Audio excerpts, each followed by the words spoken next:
Welcome to a new episode of Tested VR. I'm Adam Savage in my cave with a show and tell that highlights more of the breadth of my collection here in the cave. I know that this is a palace to movies and their history and the objects that come from them, but it's more than that because I'm obsessed with more than that. In fact, one of the things I am regularly obsessed with and do lots of information gathering on is the history of computation, the ways in which humans have learned to abstract data to better understand the world.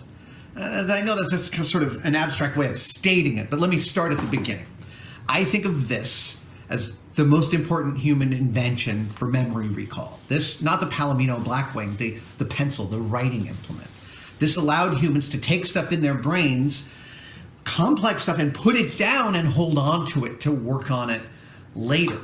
Now, once you've held on to the information, the question is, what can you do with it? Well, you can use the writing implements to do mathematical operations, but can that be mechanized? Humans have always wondered. And the answer is yes. Charles Babbage came up with the analytical and the difference engine. The slide rule was the way we did this for decades, even centuries. I'm actually not sure how old the slide rule is. But the slide rule is a way of performing computations on data that you've written down.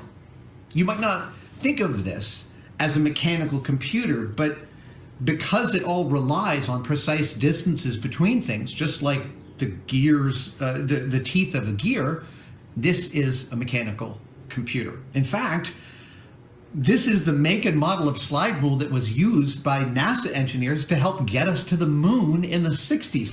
And here's how important this piece of kit was. The case that it came in has a clip so you could put it on your belt. Hello, ladies. Yeah, a slide rule on your belt. That is a marker as to how important this device was. Now, you might be thinking, I didn't realize they used slide rules that late in the world. Why didn't they just use handheld digital calculators? That is an excellent question. The reason was there weren't any.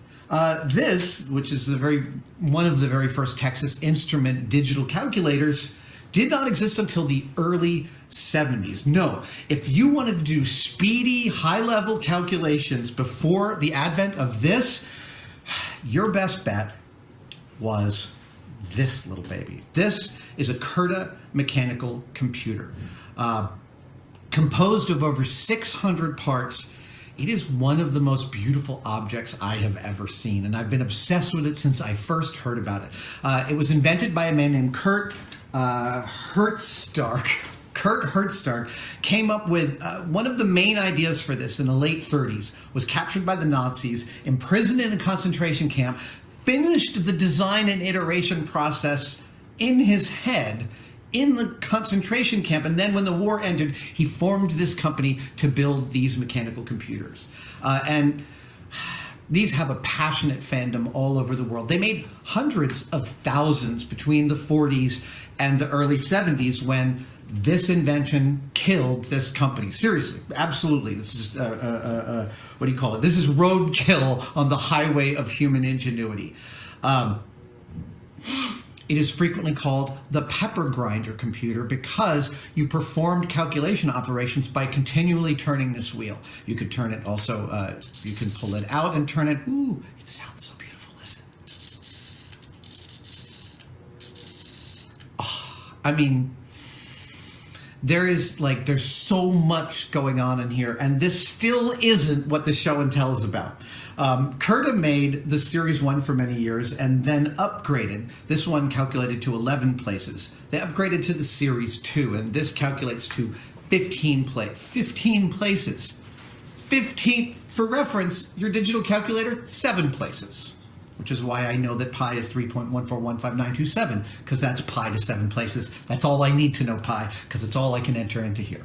You could do way more pi with this thing, but this still isn't my show and tell. My show and tell is that when I'm obsessed with something, I go and search for it repeatedly, constantly, ongoing. And as I was continuing to search for information about CURTA computers and how to use them and their invention and their history, I came across a man named Marcus Wu, who was equally as obsessed with CURTA computers as I was. And Marcus was embarking on a ridiculous, ludicrous, and amazing project. And I got in on that project, and Marcus made me a 3-time sized CURTA computer. Oh my freaking God.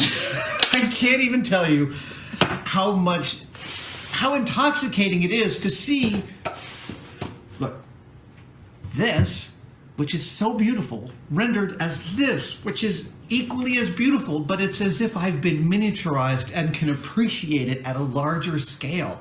This almost gives me a kind of a weird, like, reverse vertigo, like I'm a giant. No, like I've become one of the borrowers. Like I'm ready to, you know, I'm ready to be only this tall. This is composed of all the correct 600 separate parts. Marcus made it operationally correct, and it did perform some simple arithmetic when I first got it. Oh, right, you may be wondering how the CURTA does its job. It basically does one operation, but because of the way mathematics works and how flexible it is, you can use that operation to do addition, subtraction, multiplication, division. You can even do squaring with the CURTA computer. And potentially, you can do all that with the large one, although its parts are all made out of plastic. And so I have become, over the last 4 years that I've had this in my collection, more and more terrified of turning this crank. I just don't want to hear a snap inside here. That will break my heart.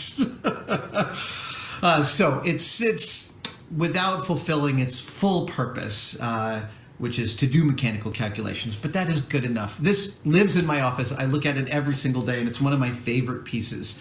And this is just the kind of weird deep dive into a historical artifact that makes me feel more connected to it. So thank you, Marcus Wu. Thank you guys for watching this episode of Tested VR, and I will see you next time. Happy computing.